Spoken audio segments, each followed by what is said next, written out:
gizli təşkilat Illuminati'nin 1776-cı ildə Adam Weishaupt və 4 dostu tərəfindən Almaniyada qurulduğu iddia edilir. 1785-ci ildə hökumət tərəfindən bütün sənədləri yayılmış və həmin tarixdən sonra bu cəmiyyət həmişə gizli qalmışdır. Təşkilatda 3 bucağın daxili bucaqlarının cəmi qədər, yəni 180 idarəçisi olduğu qeyd edilir. Illuminati sözü işıqlanmış müdrik mənasını verir. İnternetdə həmişə 3 bucaq və tək göz işarəsinin dolanmasının isə tamamilə planlaşdırılmış şəkildə həyata keçirildiyi söylənilir. Çünki bir həqiqət göz önündə daha yaxşı gizlənə bilər. Subliminal mesajlar, backmasking və 25 kvadrat taktikası bu təşkilatın istifadə etdiyi silahlardır. Bu taktikalardan istifadə edərək onlar insanların şuur altını öz məqsədlərinə çatmaq üçün yönləndirirlər.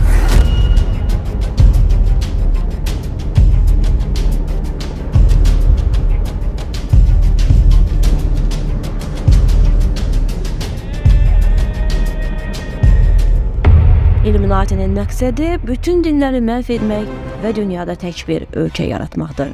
Başqa bir nəzəriyyəyə görə isə Illuminati qiyamətə yaxın bir zamanda gəlib insanları pis yola çəkib, müharibələr başladacaq və dəccallığa xidmət göstərəcək. Dünyanı idarə edən Rockefeller ailəsindən olan David Rockefellerin də Illuminati təşkilatında yüksək vəzifədə olduğu söylənilir. Böhranlar, terrorlar və müharibələrin Illuminati tərəfindən idarə edildiyi iddia olunur.